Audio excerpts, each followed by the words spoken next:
Zeka, gdje će zeka?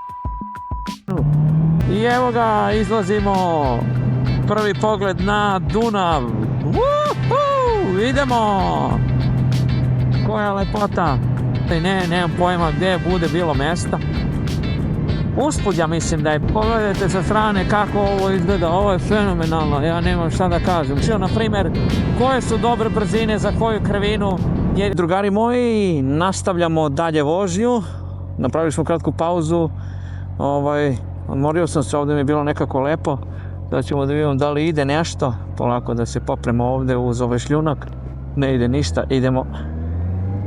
Isprobao sam sada neku novu konstrukciju, vidite sada pošto nema više za punjenje telefona,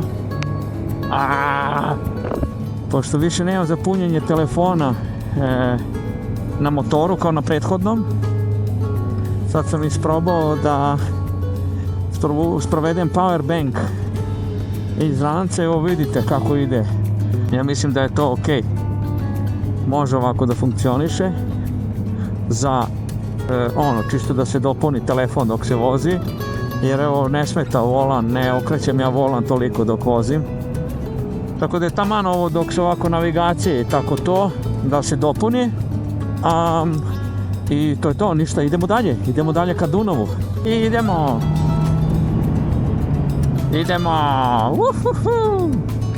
O, kako su ovo zeznute, evo više, da mogu ovaj bager da baleji tu iza.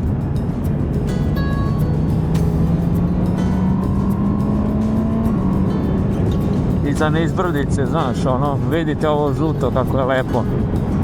Fenomenalno, idemo!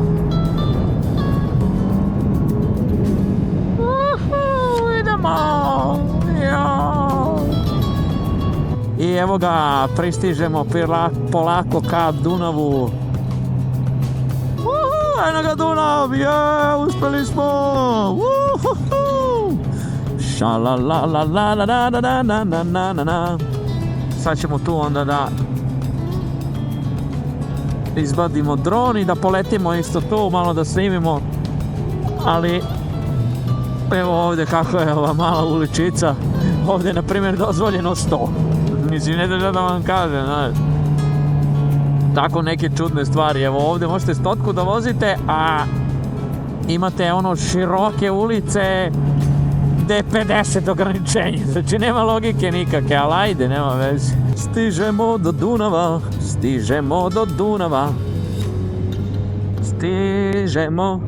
Dunava. Evo, spustili smo se na ulicu koja vozi pored Dunava. One su baš lepe ovdje, putanje, imate stazu za bicikl ovdje. Evo Dunav je ovdje bukvalno pored nas sa strane.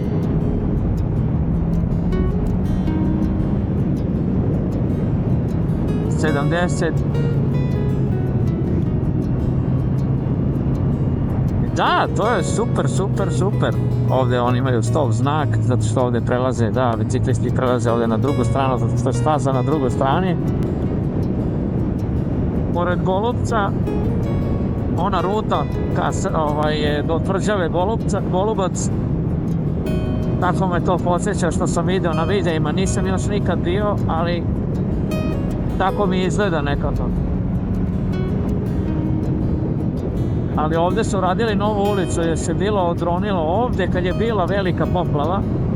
Ovdje je uništilo ovu ulicu, evo vidite, to je sve novo urađena ulica i nije moglo ovdje da se prođe uopće.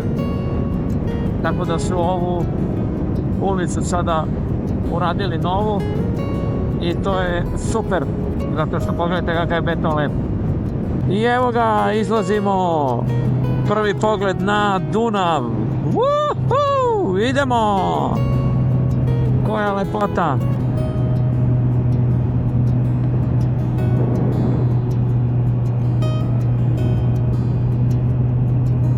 I ovo je novo, vidi ovo što je napravljeno.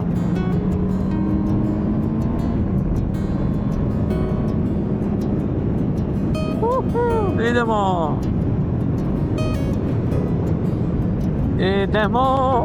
Idemo da se vozimo. Evo je tvrđava gore i ja mislim da ću ja ovdje negdje stati, a možda i ne, nemam pojma gdje bude bilo mjesta. Usput ja mislim da je bilo tamo napred, da, tamo ću napred stati i onda ćemo tamo da opalimo koju sliku sa dronom. Onu tvrđavu gore sam vam već snimio kad sam bio prošli put sa drugaricom kad smo vozili motor pre par mjeseca, to jest mjesec, dva, tako nešto. Burg Achstein, mnogo interesantna tvrđava, od ozgo izgleda baš haos. Pogledajte video, imate dole, pregledajte stare videe, to jest prethodne videe koje sam uradio, tako da imate tu lep pogled tvrđave kako izgleda. Idemo!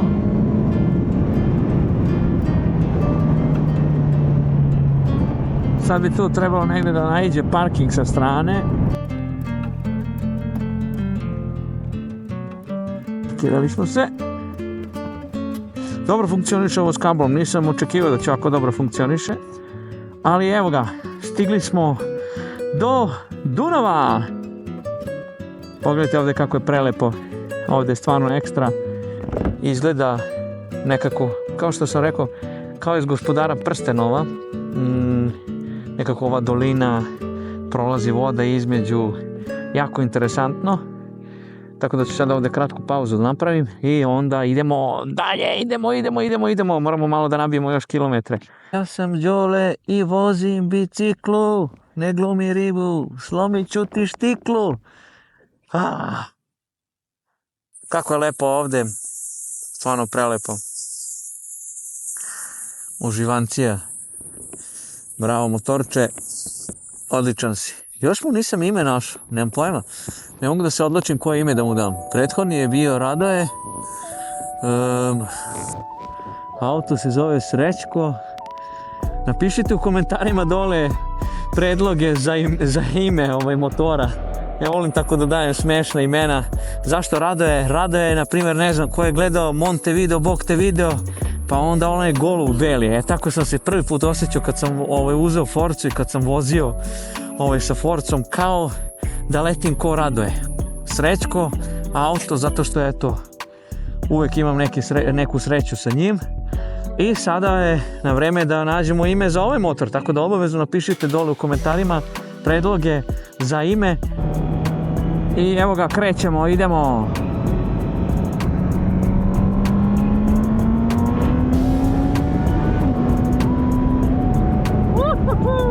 Idemo! Krenuli smo sada niz Dunav ovdje. Spuštamo se polako. Usput ćemo možda stati još. Onda sad me zvao Mario da se nađemo negdje od Dunava na piću. Tako da sad ću i to isto da proračunam koliko mi treba do tamo, pa ćemo onda da se uputimo na tamo. Sve zeleno, idemo!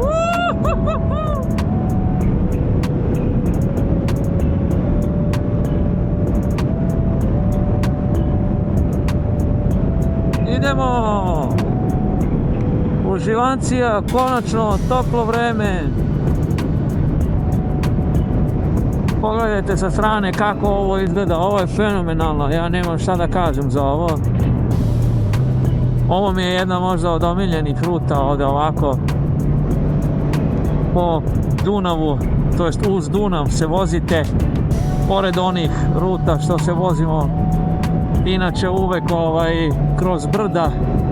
Ovo mi je stvarno isto baš spektakularan prizor i pogled i ovdje stalno vidite neke oldtimere jer je baš ovo ruta poznata za to. Kako smrdi na star benzin, to jest na benzin zato što je star auto. Pored Dunava, evo ga, Dunav je tamo. Tako da, drugari moji,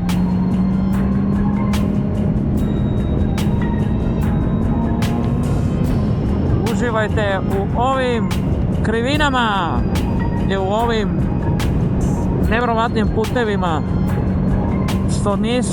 što se ne podrazumeva ovakav prizor. Pogledajte, pored Dunava vozite, pa gdje ovo ima?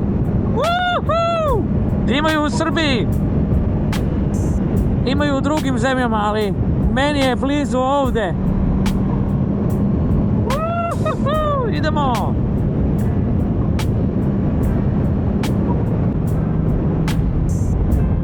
Sad možete ovako lagano da vozite u petoj, stotka, možete čak i u 600 da ubacite, onda je skroz lagano, ali onda ako spustite 2, 3, može i iz četvrte isto izlači, nisam dao pun gas, to nisam uopšte dao gas kako treba, ali to je interesantno. To šaltanje gore dole, što ste mnogo aktivniji, to mi je to falilo na Forci, ali na Forci mi je to bilo dobro što sam prvo naučio da vozim kako treba. Nisam morao toliko se fokusiram na šaltanje, nego me on učio, na primjer, koje su dobre brzine za koju krivinu, jer je stvarno dobro šaltao. Naravno, ovo je sada totalno drugi prenos motora i menjača i svega, ali je nekako opet sličan osjećaj kad ulazite u krivinu, osjetite, na primjer, evo, motorno kočenje, evo sada ne moram uopšte da kočim, naravno, mislim, evo ga ovaj kamen interesantan što prolazimo ispod. Ali opet, totalno drugačije, ovo je agresivniji, znači, kočicu retko kada koristim ovaj.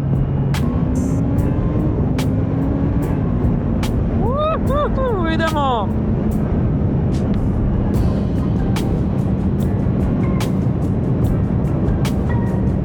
Idemo!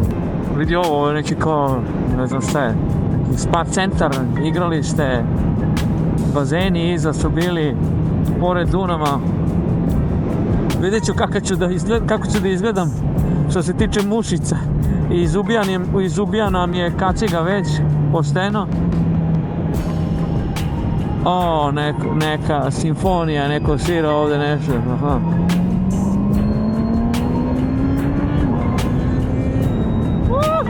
Idemo!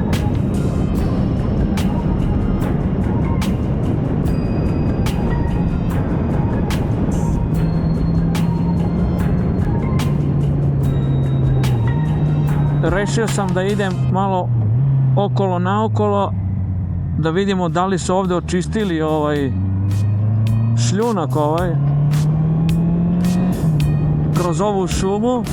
Ići ćemo prvo polako, ne znam da li se sećate kad smo bili mjesec i po, dva, tako nešto. Smo bili sa ovom drugaricom tu i bilo je sve puno šljunka u sredini, tako da sada idemo, izgleda da su očistili, da. Očistili su, nema više. Ali što ovdje to ko automobili se voze, nemam pojma.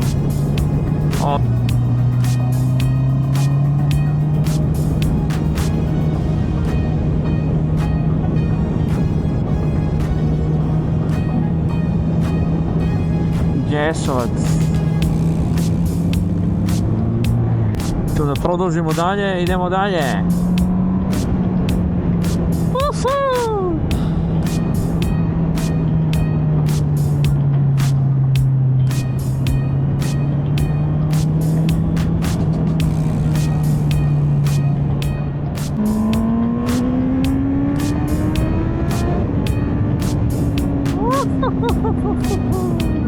Idemo!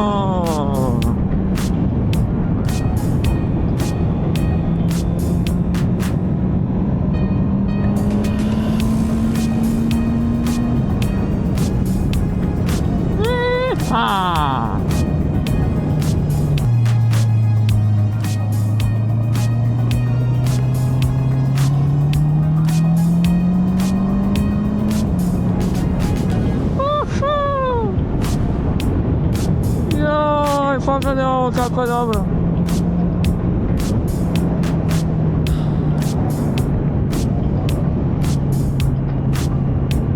Idemo dalje.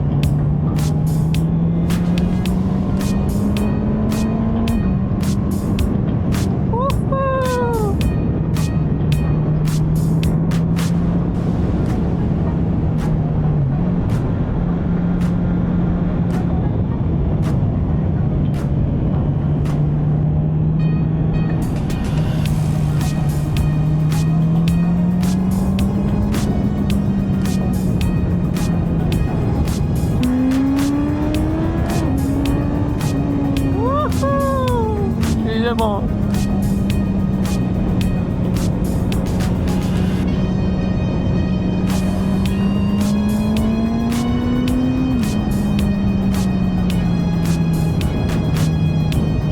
Juj, koja šuma, Bože.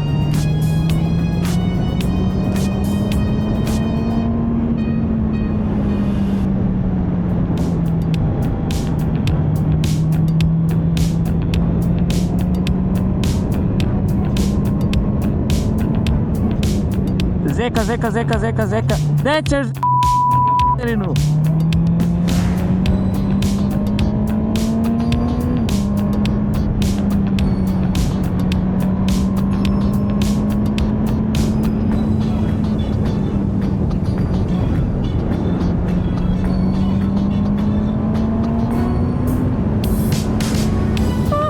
Pogledaj ovo kako je. Strava. Idemo, Dunkelsteinerwald. Ljudi moji, uživajte u vožnji. Pogledajte ovo kako je.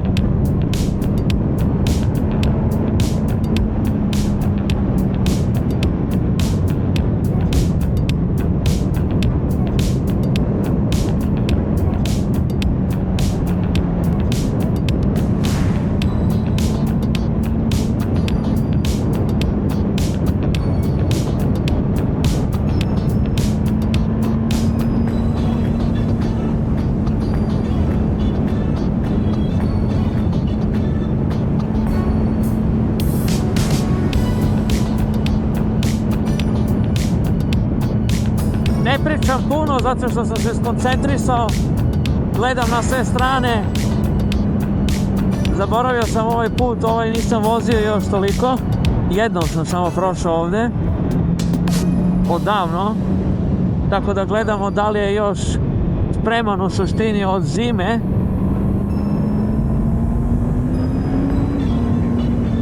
I onda ne pretjerujemo previše, samo koliko znamo. Pogledajte ovaj pogled sada. Wow, vidi ovo.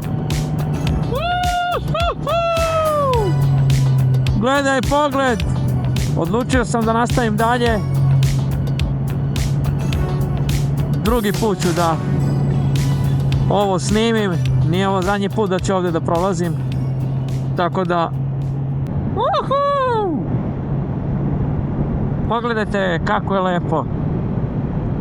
Danas, to jest konačno su dugački dani, ne moramo više da jurimo ranije kući, evo ga 5:30 je već, a još uvijek sunce visoko, a tek počinju dugački dani sada iz šume i idemo polako opet nazad ka Dunavu da pređemo most na drugu stranu.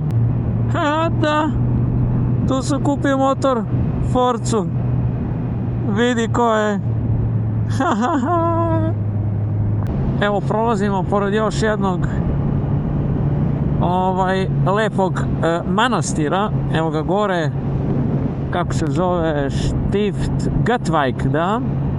Ići ćemo isto jednom do njega gore da se popremo, da vidimo kako izgleda. Izgleda stvarno fenomenalno, mogu bi i njega da snimim dronom, ali vidjet ću iz kog ugla, odakle, gdje da se popnem, da ne bi smetao ljudima. Sjećam se, kupio sam ga od jednog starijeg čovjeka tu što živi, gdje smo prošli sada to selo.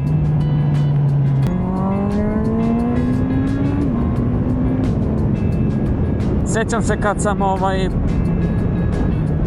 prvi put video Forcu uživo, to je za mene bilo, znači pao sam u nesvijest kako izgleda motor i dalje mi se sviđa, ali šta je bilo fora, ja sam ga sve završio, dogovorili smo se oko cene, kupio ga ja i naravno moramo se vratiti u Beč, onda ga prijavimo, osiguranje, bla bla bla, kako to sve ide. Ček sad da se skoncentrišem, te treba sad da idem. Dunav!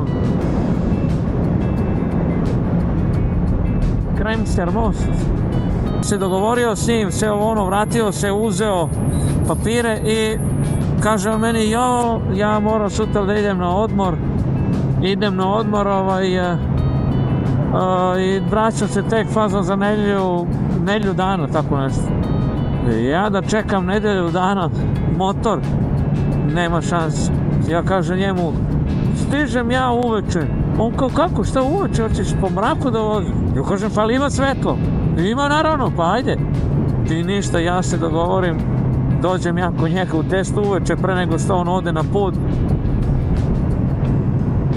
Po motor i sedem u Polinga, a pre toga sam vozio samo skuter, onaj 125 kubika. Naravno, položio sam, ali na polaganju vozite 14 časova polaganje i to je to. Znači, iskustvo 0. I dođem ja po motor, sedem i dok krenemo, gledaj šta je ovo. Sad sam ga vozio, jedan krug sam ga vozio, samo isprobao i to je to. I ništa, ja polako, po mraku, na autoput, ma lud skroz, znači šta, bez ikakvog iskustva, seo na motor, Mario me pratio kolima i to je to. A sada kad sam ovaj motor kupovao, isto kad sam se vraćao prvi put, znači pričao sam, mislim u prethodnom videu, krenuo, nema goriva, pola litra ima unutra, ja nisam ni primetio, za malo da ostanem bez goriva na autoputu. Krenuo onda tamo, nisam namestio retrovizora, ne vidim ništa. Ma show! A prva dogodovština je bila najjača kad sam kupovao skuter. Tu tek nisam ništa vozio, šta je. Ja našao skuter negde van Beča, 130 km van Beča. Treba da ga vratim ja, kako ću skuterom na autoput, šta ide 80. Gde ću da vozim samo 80 na autoputu? I ništa, ja isto tako nešto se potrefi da mora da ide na odmor, opet ista priča. Da mora da ide na odmor i da neće biti nedjelju dana tu, ja kažem, desio da čekam, dolazim ja isto fazom u 7.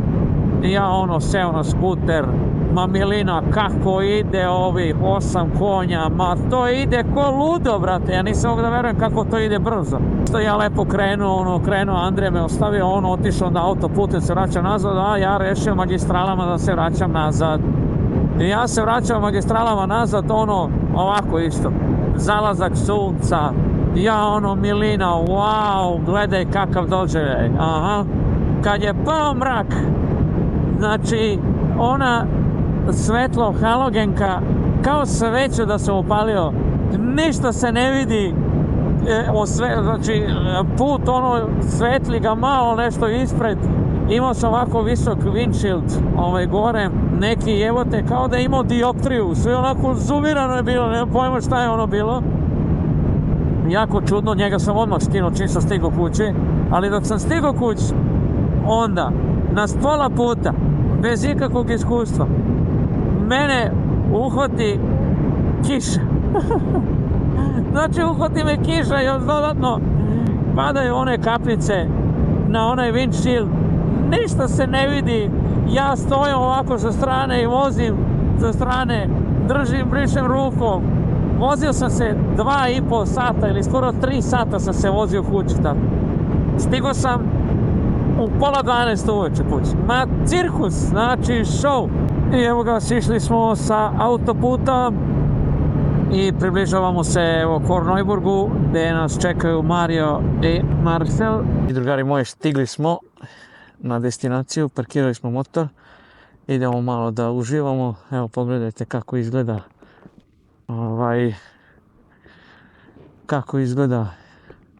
kafić, klupica, milina, znači uživancije. Možete da sedite, možete da naručite, ne morate da naručite. Nije ni deo kafane, nemam pojma da li uopšte deo kafane, ali vidi, prelepo. Ništa, idemo da se družimo malo, pa nastavljamo onda kući dalje. I drugari moji, završili smo vožnju, to jest ne vožnju, nego druženje i idemo polako kući. I to bi bilo onda to za današnju vožnju. I evo izlazimo zadnji put na autoput.